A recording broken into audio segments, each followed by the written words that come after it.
Hello and welcome to CardsCast, a football podcast all about Woking Football Club. Through this podcast, you'll hear roundtable discussions, match previews and reviews, interviews, as well as us sharing our favourite memories of players, matches and seasons from the past. My name is Glen Harrington and I'm joined as ever by Jacob Greenwood to talk all about the latest goings on at the club. Before we get into it, remember to like, share and subscribe to the podcast on Spotify, Apple Podcasts, YouTube or wherever you get your podcasts from. So, Jacob, a quieter month than usual, a lot of postponements with the weather. What have you made of it all? Yeah, it does feel quite quiet, doesn't it? I think looking at the fixture list, it seemed like it was going to be a really busy one, and then obviously a few games have fallen by the wayside because of the weather. So there's going to be a lot of busy weeks to come. So these podcasts will start to get busier for us to jam a lot of games into them. But yeah, I think it's been a bit of a mixed bag really. So some highs and lows, which obviously we'll go through. I think after the last one. We were a little bit doom and gloom, and then we won 4-0 a few days later. So I know we've kind of been. People have said that when we do a podcast, our form sort of flips, but I don't think we're in any kind of form at the moment anyway. It's kind of win one week, lose the next. So I don't think we can jinx it this time. So people can't blame us going forward. So I think that's a disclaimer from my side.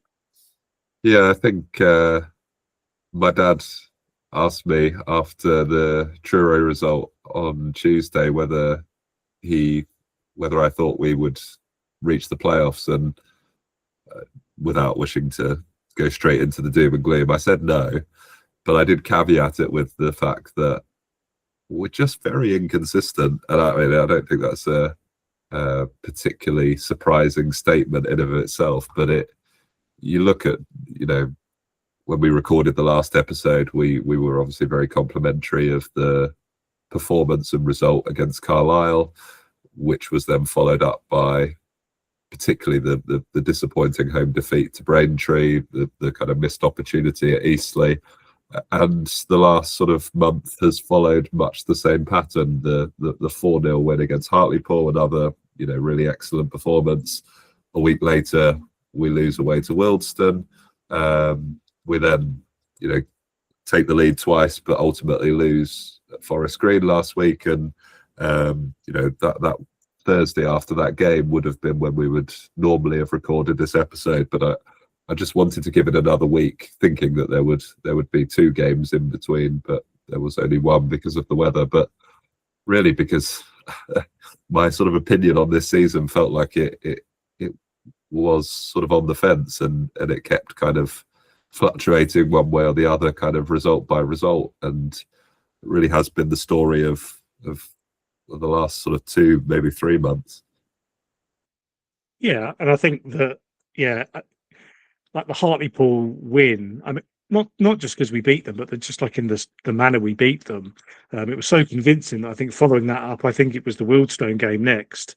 It just summed up everything really, where it's like, oh wow, like you've done this thing sort of out of the blue, like is this going to be the start of something? And like the very next game, it's not even that like just the result is bad, but just like everything was, the performance was bad, the result was bad. I think people were just like, we just weren't really in the game, didn't deserve anything. Same old story at Wildstone really. And it's just, I guess that's the frustration of it all, and that probably sums it up more than anything. Because I think people can understand when you go to games like Forest Green away, that sort of happens. But it's when I guess you're sort of dropping points against teams that are sort of down the bottom. I guess that's why the Truro was a better one. But again, the performance didn't really come with it until the last 5 minutes of the game. So yeah, a tricky one, and it's a shame. I think that'll be something maybe for next season if we're looking to push on.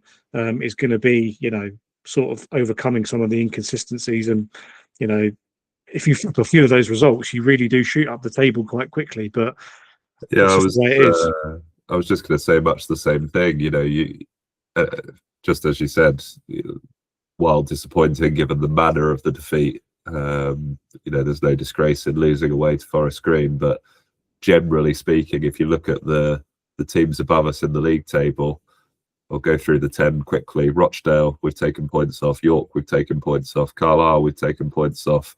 Halifax we've taken points off, Southend we've taken points off, Hartlepool, Solihull we've taken points off.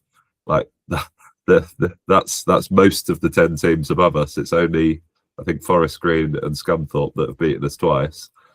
It's the teams in the sort of lower reaches of the table that we seem to struggle with, and you know, and probably most of the listeners know at this point that my other team is Liverpool, and it feels like I've watched the same game a lot this season, where if there is a low block that the team I support needs to break down, we cannot do it. And you know, we're going to come on to talk about it again, but the home form this season, and I appreciate the irony that the only home league game that we've played in the last sort of 6 weeks was a 4-0 win over Hartlepool. But yes, we are going to go back to it again and talk about it. The home form this season has been a struggle, and I think the home form, particularly against teams in the lower reaches of the table, and that's starting to be reflective of the away form against teams in the lower reaches of the table. You know, we struggled for large patches of the game against Truro on Tuesday night. We got over the line at the end with a couple of nice goals, but we seem to be better when we're able to counter-attack teams, and if we can't because they're set up to defend, it's, as I say, it's been much the same story for Liverpool this season. Yeah, no, it's definitely frustrating. I think the style, sort of the formation, doesn't always help. I think when you do that, I think looking at those two games we mentioned earlier, the Hartlepool game versus the Wealdstone game, I think Ardley came out after the Wealdstone game and said, well, you know, we stuck with the same lineup and the same, you know, formation and the same tactics as last week, so I'm not really sure why it's not worked. It's like, well, yeah, but you know, they're different games, they're different situations, and we don't really seem to have enough variety. You know, whether it's game to game or in game. Sometimes I think sometimes we stumble upon it during matches, which can be quite exciting when a Sude comes on, or you know, other players come on and shine. But yeah, sort of game to game, it seems to be that, and that goes right back to the start of the season, where you know we had no.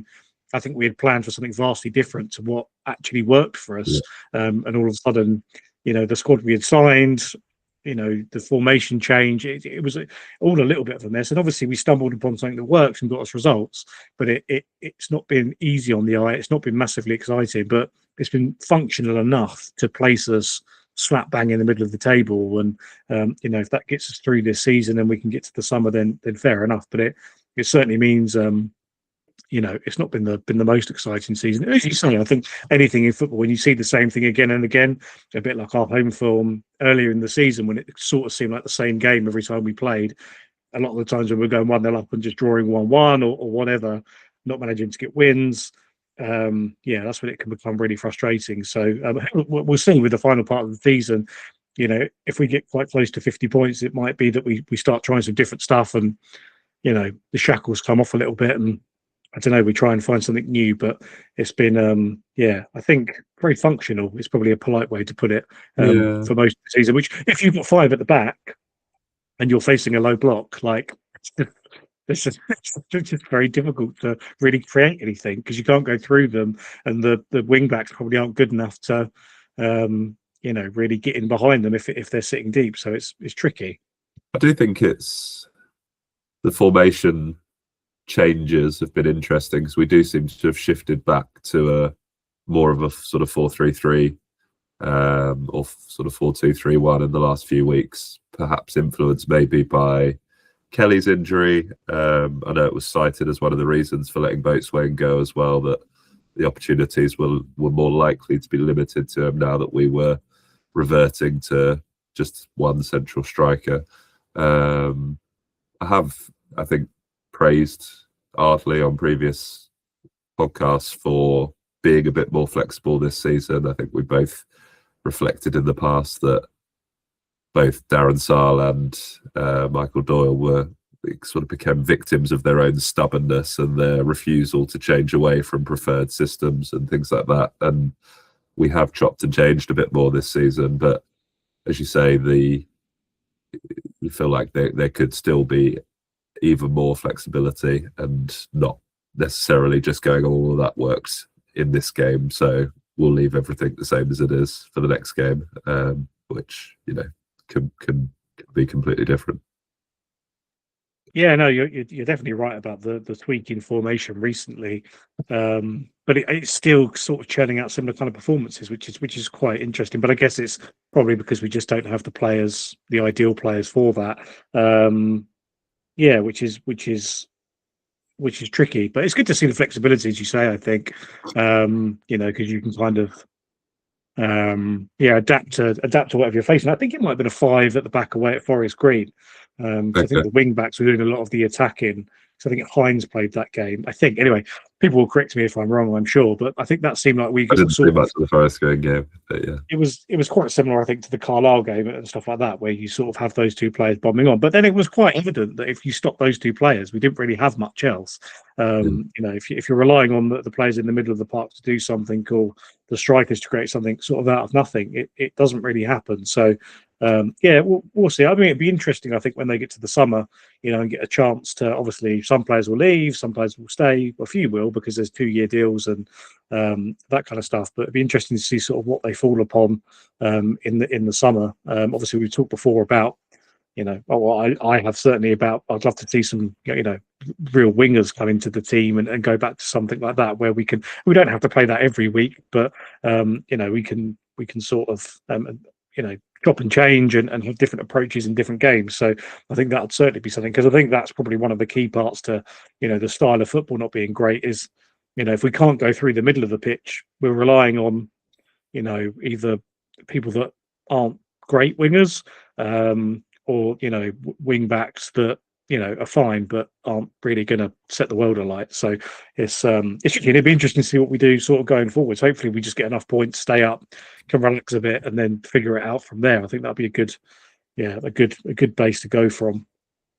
I was just about to make a very similar point, and I think we talked at length on the last episode about a kind of lack of flair players, but this sort of tactic, I guess you have to say at this point, given how many times it's happened, of not wanting to sign traditional wide players. You'd say probably Matt Ward is the only one, and he's not had the strongest of seasons. We seem to prefer sort of hybrid forward players who, I feel like I've seen these same sentences a lot on new signing announcements of he can play through the middle or out wide, and in sort of players in the mould of Gaboni, Flower, O'Brien, Asude, who sort of play somewhere between a left winger and a striker, depending on kind of how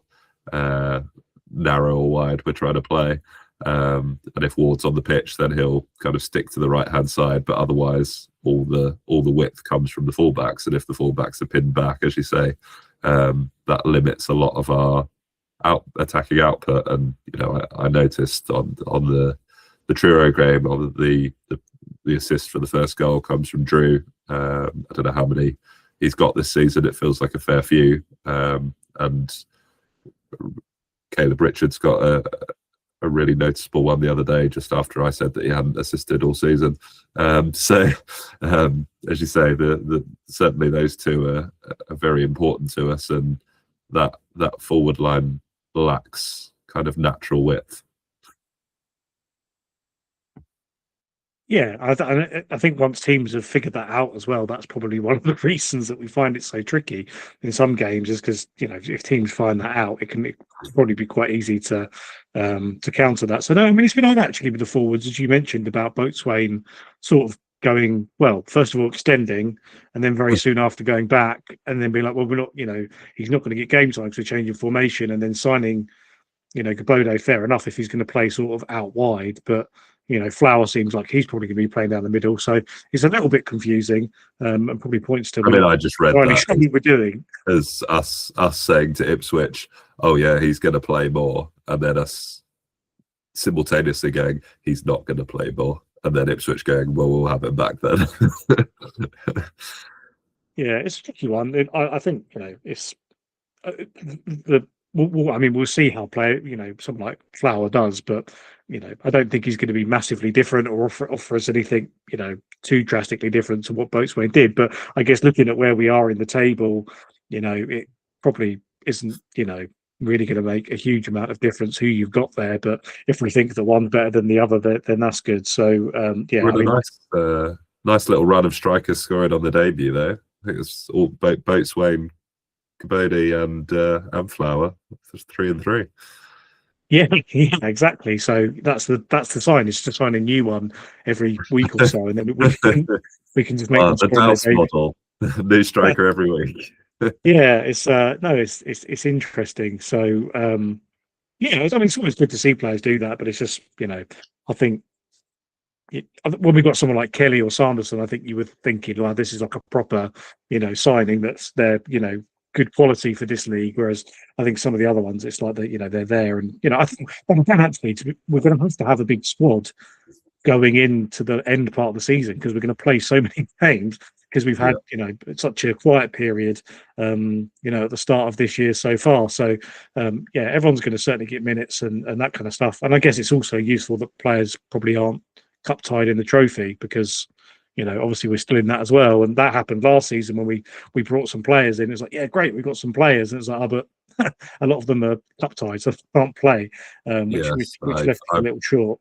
I've noticed that it's sort of specified in each of those releases or the quotes from Jody, or we specifically signed this player because he's not cup tied, and it feels like we're going kind of one out, one in at the moment is the policy. Cabody was the replacement for Kelly, Flower was the replacement for Boatswain, Silla was probably a relatively cheap cover for Forster-Caskey's injury.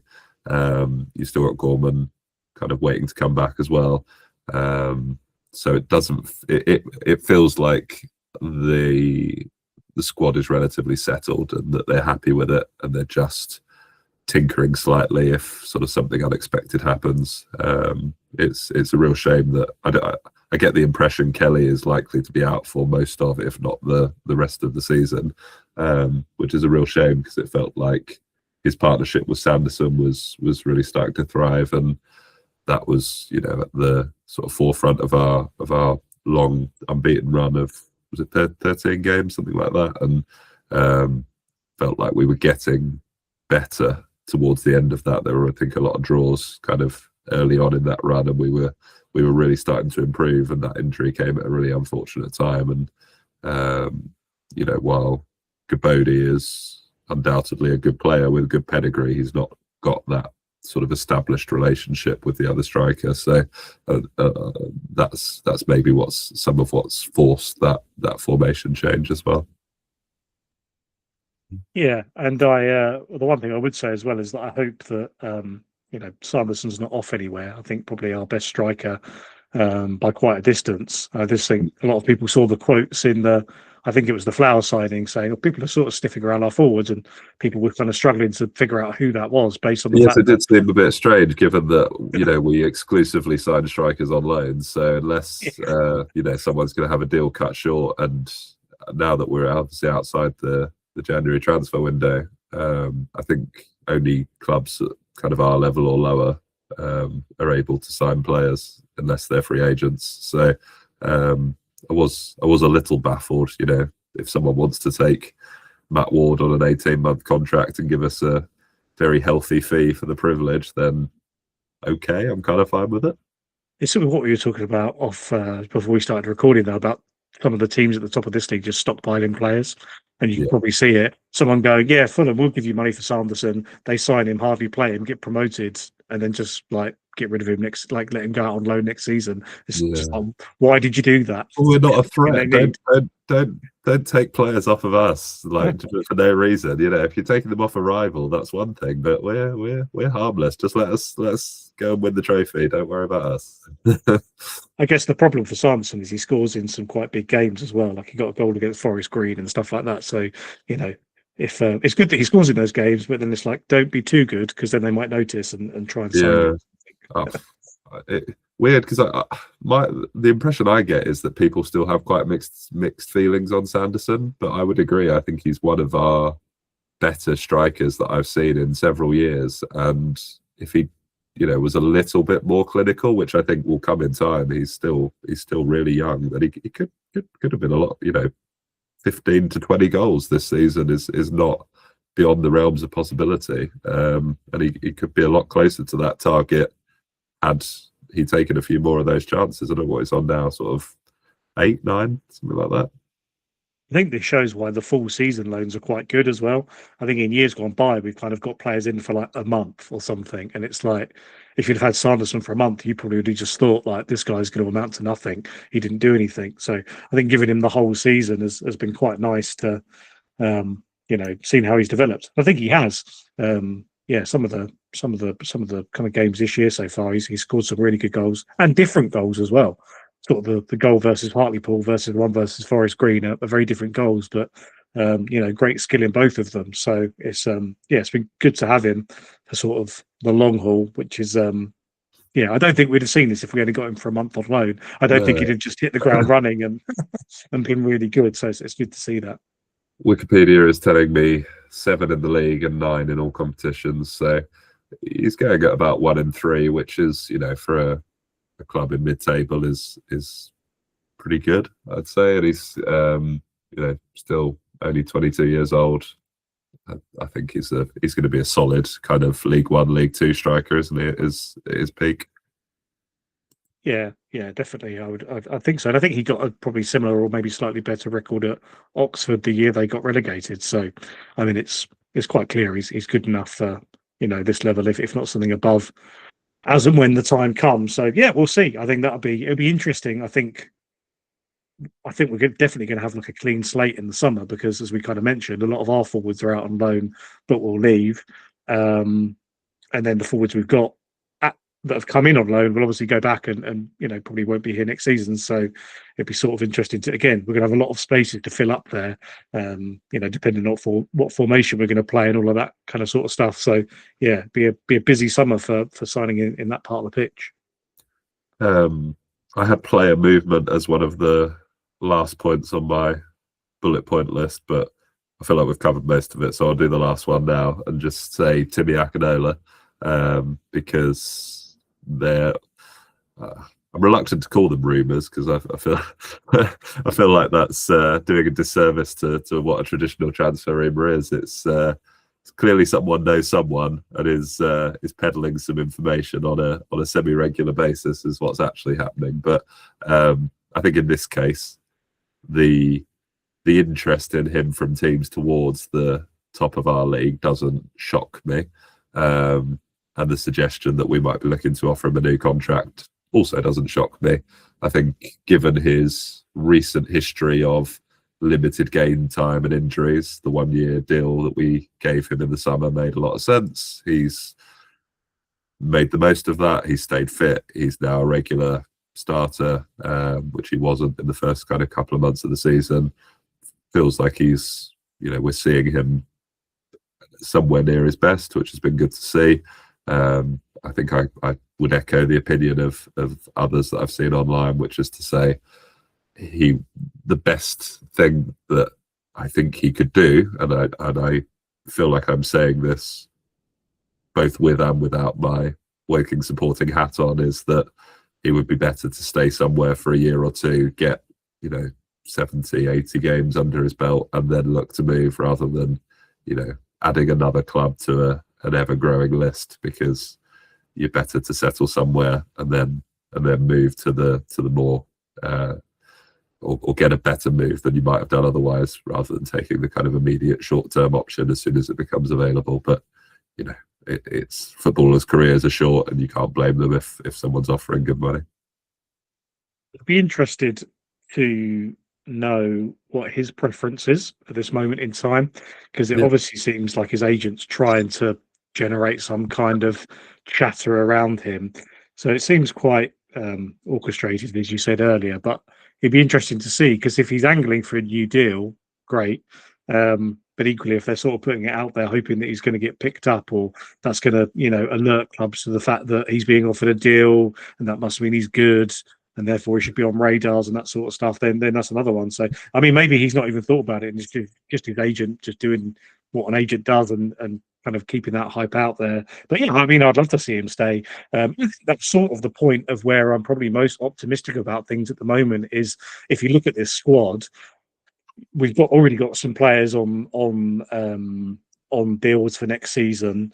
And if we've got players that are doing well this season that are only on 1 year deals, if we can sort of tie them down, for next season or however long, I think that's going to be a really nice way of going about it. So you don't have a full clear out in the summer. You kind of retain, a decent part of the squad, but then add quality in those gaps, and then the team should sort of go forwards. And he's at the heart of that. I think he's been brilliant. And it was night and day, I think, towards the start of the season when he wasn't playing, and then when we started playing him, we looked a completely different team, because he was the only player that was picking the ball up and travelling forwards with it, which just teams just got really worried and were dropping and didn't really seem to know how to deal with it. Whereas without him on the pitch, we were quite predictable. So yeah, I'd love to see it. But we knew as soon as we signed him, we knew this was what was going to happen, because I think the Gateshead fans are in the comments basically being like, yeah, he's great, but his agent's going to try and make him leave like halfway through the season. So we've managed to keep him. He didn't leave in January, but now we're sort of hearing this stuff. So yeah, we'll see what happens. But I'll be delighted if he did sign a deal. I think he's been brilliant, and won a little bit like Kellerman or someone like that, really, where they got had bounced around a couple of clubs at this level, but decent clubs, and then we kind of gave them the playing time, and have sort of seen the benefits from it. So yeah, we'd love to see him stay. We are the 11th transfer of his career at the age of 24, and it is only the second time that he has played more than 7 league games for one of those occasions. Wow. So he had a loan at Chesterfield in 22-23 where he played 26 times. So 2 more games and it will be a record for him. So yeah, it's crazy. Given the age he is and the sort of that history, there's a lot worse that he could do by getting 2 full seasons under his belt. Yeah, definitely. Yeah, hopefully he sees it like that.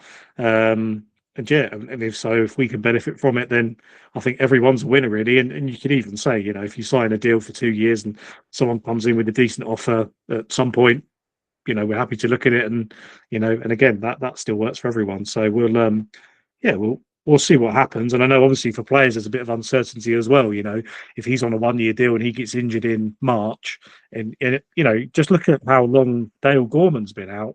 If you get your contract runs out, a club doesn't keep you, and you get sort of a serious injury, you're really stuffed. So I guess that, again, they're probably looking for security and stuff as well. So yeah, we will see, but it'll certainly be a nice one, I think, to add to the list and start building for next season. I think that's securing our place in this league.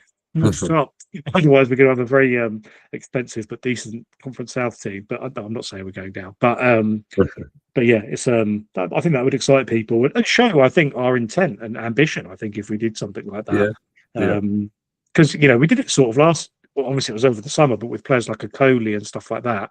I know he struggled at the start when he rejoined us, but that was a real show of ambition as well. So yeah, we'll see. I was just going to say, I think I was just going to recap the players on 2-year contracts. So I think it's Jaskalainen, Richards, who's just extended, Akoli, Aidan O'Brien, Matt Ward, Tariq Hines. Is that it? Sounds about right. I think there might have been. I think maybe Drew had an extra year option. There was at least one press release that had a 1+1. I think it might have been his. But again, none of those articles are available anymore, so who knows? Right. I think we've covered league form and we've covered player movement. So let's have a quick chat about the trophy, because that's obviously been a big focus of the last few weeks since we last had a podcast. We've gone through 2 additional rounds. So the 2-1 win over Macclesfield and the 2-1 win over Wharton and Hersham. Quite similar games, I guess, in the sense that we scored early. We got a second midway through the first half. went into the break 2-0 up. Looked like we were cruising, conceded with about 15 minutes to go, and then put our backs up against the wall and made it really difficult for ourselves. There was a penalty save in there from Greg Ross as well. But the important thing, we're through. Quarter-final to come, a winnable game against the team in the league below in Marine, who I can't pretend to know anything about. I had to even Google where in the country it was, slightly embarrassingly, but I did. And, you know, as seems increasingly familiar, the teams at the top of our division don't seem that interested in the trophy because they're concentrating on promotion and playoffs. So we're in a very similar position to last season in that, you know, at least the opportunity to get to Wembley, if not win the trophy, is very presentable. Yeah, and I think with where we are in the table at the moment, it sort of is one of the only things keeping this season alive and interesting. I think it's sort of on current, you know, projections are probably where we're going to finish. It will probably just be mid-table. I think, you know, we'll probably get to 50 points relatively, you know, soon. Won't have to worry about going down, but we'll be miles off the playoffs. So I think having the trophy to look forward to and focus on is good, and it's nice, and it's as obviously as we experienced last season, going a long way in that can cause a lot of excitement. Obviously, going one step further, you know, would be brilliant. So, and I think actually also what it's done this season, and maybe last season as well, I guess, is it throws up some really interesting games. I think seasons where we've gone out of the trophy, like in the very first game we've played, it's just like, oh, you've played Eastleigh at home, Edfleet away or something, and you just lose and you're out of it. But I think these years where we've gone, you know, on sort of runs in it, some of the games we've had have been really interesting, and playing someone like, you know, out of all the teams in the country you could have drawn, you know, playing Walton Hersham, like literally just down the road, is pretty crazy, and playing them in a competitive fixture is pretty cool. So yeah, it throws up those quick It's works. also been much needed because I'm pretty sure I saw a stat from someone on Cardsboard that said something along the lines of, we've not beaten a team in the National League in the trophy in 90 minutes in something like 10 or 12 years. So Wow. we are probably going to have to if we want to win it. So hopefully we will break that curse at some stage this season. Yeah. But it makes sense if you think about our run to the semi-finals last year, you know, Oxford City, Gainsborough, Havant at Waterlooville, and this year Tottenham, Macclesfield, Walton and Hersham. It's all games that we should have won, but Yeah, in seasons past we haven't always. Yeah, and that's because we've probably had our sights set elsewhere, haven't we? So it does make sense. And actually, the games that we were talking about, so I mean, the Macclesfield game was just crazy. I mean, you could tell kind of 15, 20 minutes in that it was going to be really, really tough if the game would even finish, Yes.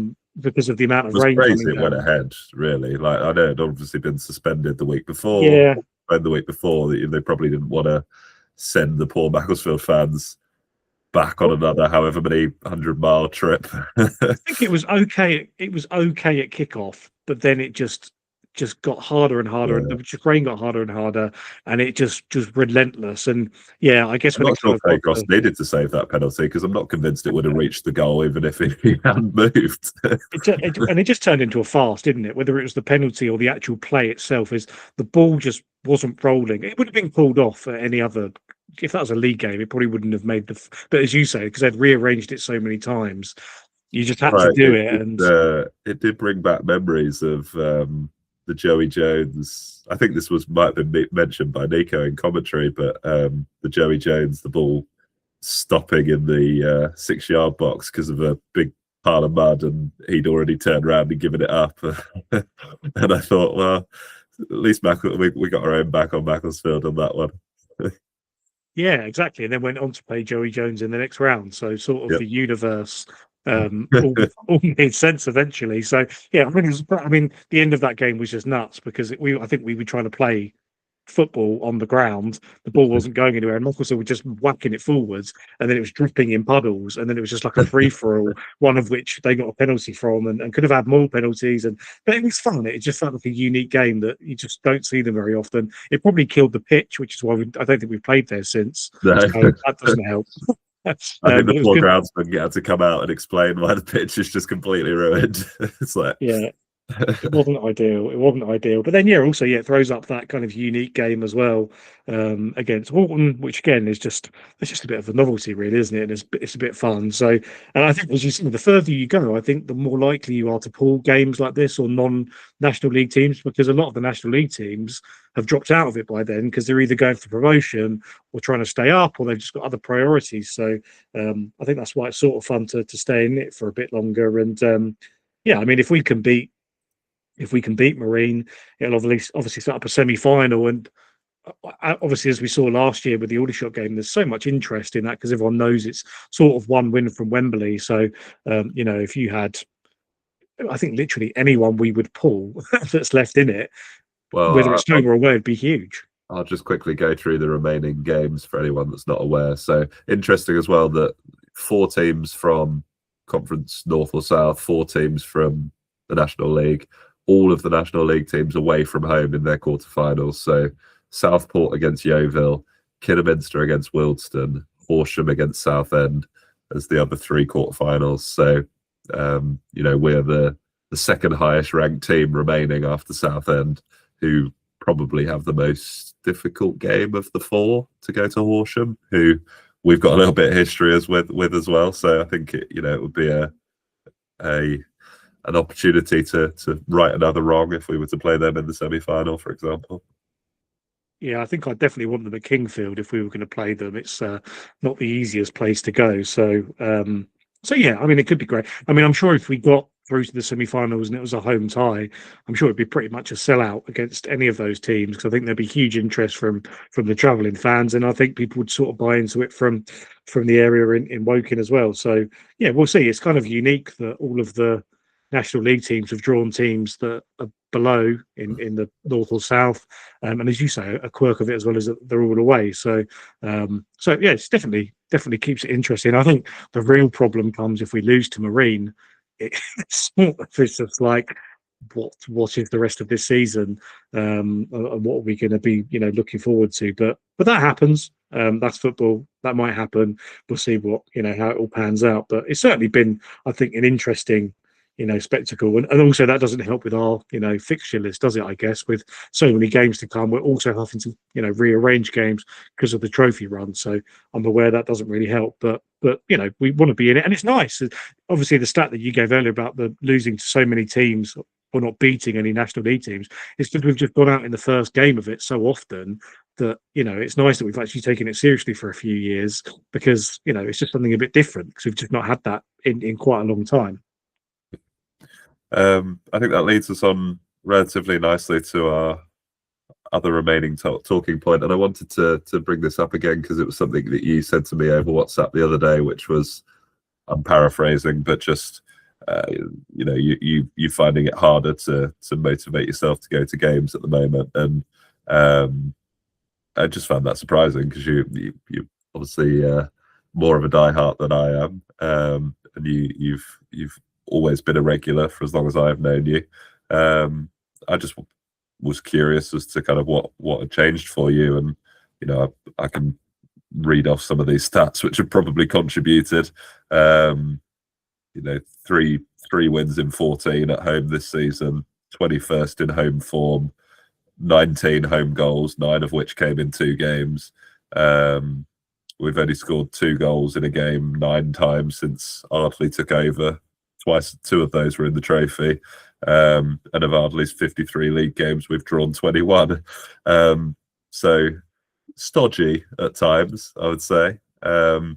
Is that the main reason, or is there sort of something kind of fundamental about the style or the entertainment on the pitch that just, or the lack of, that's not doing it for you at the moment? Yeah, I think so. I think it's we've already touched on it with the style of play and sort of the creative players and those kind of things as well. But I think again in football, I just think things being spontaneous, or you don't turning up to a game and be like, literally anything could happen today, which does happen in the National League because anyone can beat anyone pretty much, and that sort of is what makes it interesting and makes it fun. And I just remember like seasons under Gary Hill and stuff in this league. Is it's like back then we would probably do well against the teams who were up there and really surprise you, but then we would lose to like a relegation challenger or something. But I don't know, it always sort of felt like you never really knew what was going to happen. And that's what I quite liked about the Hartlepool result a few weeks ago. Obviously, I liked a 4-0 home win. No one's going to say they don't like that, but it's so out of nowhere. And was just like, wow, that's really shocked. And like, I don't think anyone really saw that coming. And it's quite exciting. And, there's goals and all that kind of stuff. But I just think the kind of pattern we went through where games just seem like the same game again and again and again. I think the Braintree game was so depressing to watch. And actually also after similar to what we had said before about, getting your hopes up in one game to then be immediately dashed the next one. I thought we played well against Eastleigh on Boxing Day, which is probably no surprise because they're now right down at the bottom near the relegation zone. So maybe that was expected. But I thought we played really well in that game. I thought we moved the ball well. I thought we played through the middle of the pitch really well. Like we got the ball in our half near our box and just surged forward quite a lot. And we were slipping Sanderson in, and I guess Kelly was still fit at that point. Maybe if he was, I don't know, can't remember. But players like him were getting fed in, and I thought we were just playing really well. And then so you're like, okay, I can sort of see where we're going with this. You go to the next game, and it was just rubbish. It's just not interesting. And clubs go about it sort of differently. But I just think when it becomes predictable and there's just not that kind of flair or excitement. It can be tricky to watch. And the other thing I would say actually is that watching the Forest Green game recently was quite interesting because it was like we're not really that attacking in those games, but equally we're not very defensive. We just we don't really do anything. So we didn't really lose 4-2 because we went all out to win, and it was like a heroic performance. It was like we got a couple of goals, which was good, but we weren't dropping everyone behind the ball and defending for our lives. In fact, the goals were mainly us causing errors ourselves. So it wasn't like we went away to a team and we tried to defend and just nick it on the break. We didn't really do that, but equally we weren't all guns blazing. We didn't really create much, other than the 2 goals we scored, which was great. And then we just lost quite easily. So again, it's just really the style of play, I think, and trying to kind of come to terms with where we go with that. And it's no surprise that the most exciting part of any game these days is when a Sude comes on, and people love it. And that's not just because he's like a fun guy, and it's just his style of play, and he makes stuff happen. He's direct, he runs. It's just exciting, and I just think we're the opposite of that. And as I say, it's not because I think if we got a manager like Simeone at Atletico Madrid or peak Mourinho, where it's like we just turn up and win 1-0 every week, and we just like flawless defensively, we just like nick a goal, fine. But it's not really that. And then just going forwards, it's just all a bit clunky and not great to watch. So I don't know. I think it might change in the final third of the season. I just think sometimes you go through runs in seasons where you start to see patterns and things do build up. That doesn't really happen all the time.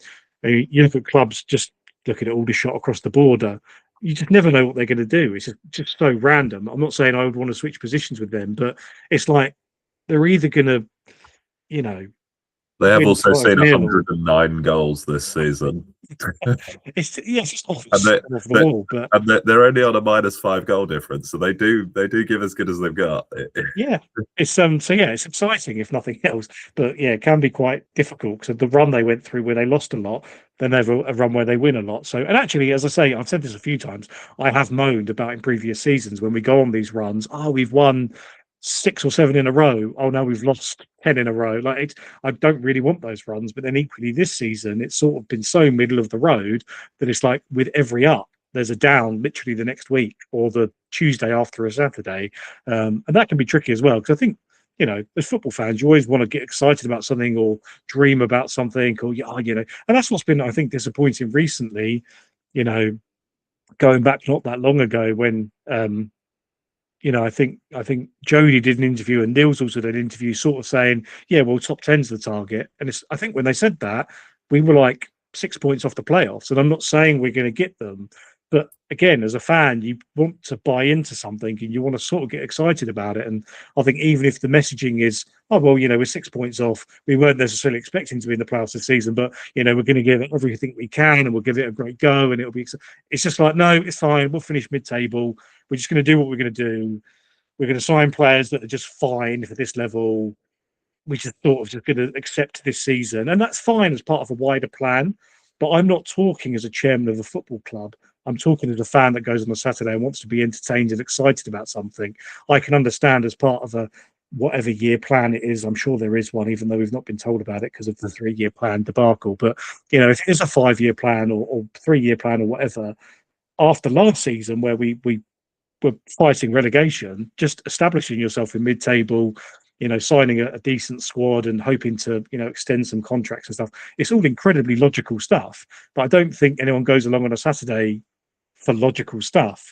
It's fun to be fun, right? So I just think that's where it is at the moment. But I think, with the trophy still going on, that gives enough excitement. And hopefully, as I said, if we can get a couple more wins and get close to that 50-point mark, it might be that we things start to ease up a little bit and we start to, play, with slightly less pressure or, more freedom. Maybe that's the better way to say it, and make things slightly more exciting. I think that would be nice.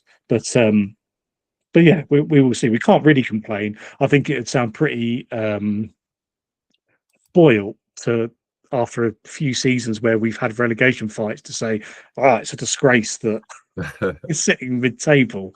But we are. I mean, we're so mid-table, it's ridiculous, isn't it? I think every time we talk, it's almost like we're exactly the same points from the playoffs as we are the relegation zone. It's like, it's get any more middle of the road if it tried. So, we'll see how it. So we'll see how. I'm sure there'll be exciting games to come this season. So at home and away as well. I think, as we were saying earlier, the away form has been incredible, which for people that can only go to home games probably isn't much of a. That probably doesn't mean that much, but if you can somehow watch the highlights or tune into the away games, that's some kind of something to hold on to, because they've certainly been some of those games have been really exciting. So yeah, onwards and upwards, I guess. We'll see what the final third of the season brings. I think you've summarised it all very well.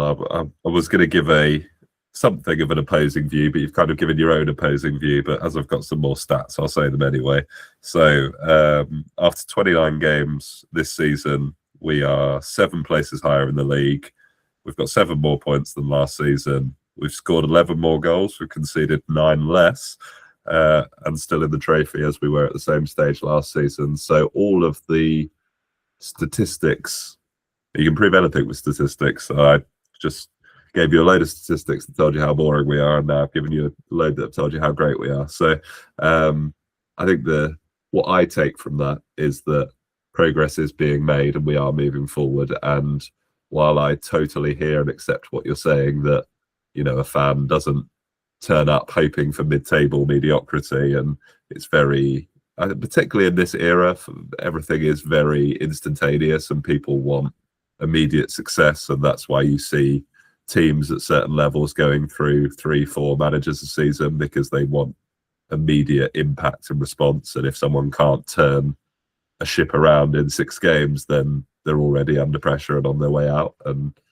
we've talked at a couple of points earlier this season about whether Ardley's job was at risk, but ultimately we're sitting here just over a year on from his appointment, sort of 13 coming up 14 months, and he's taken us from relegation sort of candidates to comfortable mid-table, another 1 game away from a second trophy semi-final in 2 years, and with an outside shot at the playoffs and a squad that is looking much more kind of to the longer term. I think when he took over, it was in a real mess, and the turnover in players was quite quick immediately. And then we've managed to find a settled squad. We've got some players on 2-year contracts.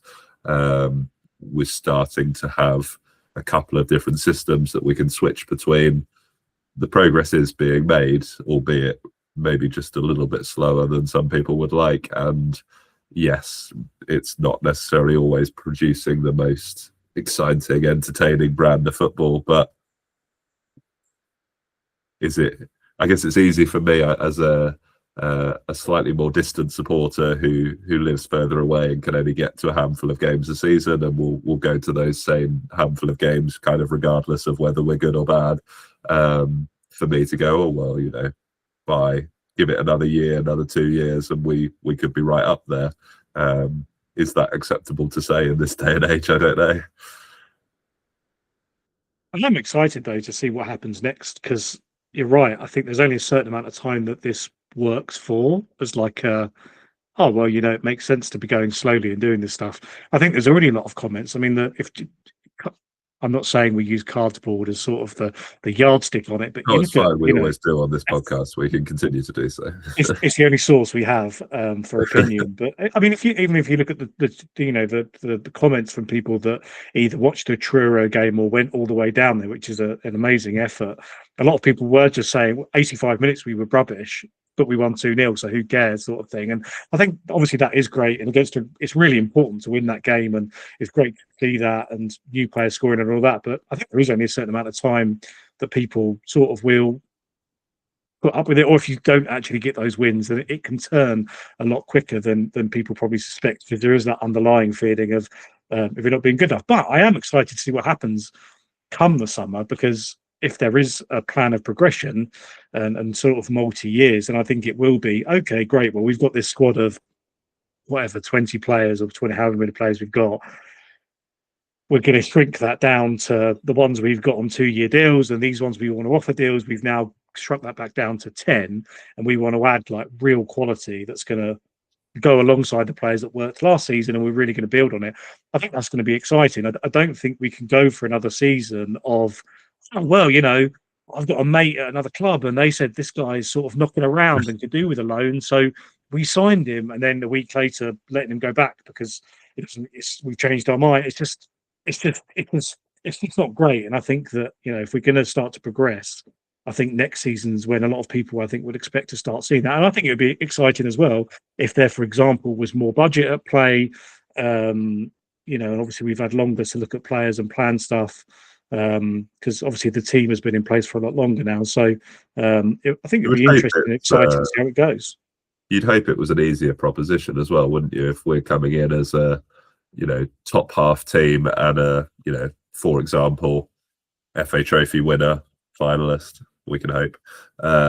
That's then a much more appealing club to go to, rather than oh well, we stayed up on the last day for the last 2 seasons, so come and join another attempt to get to 50 points.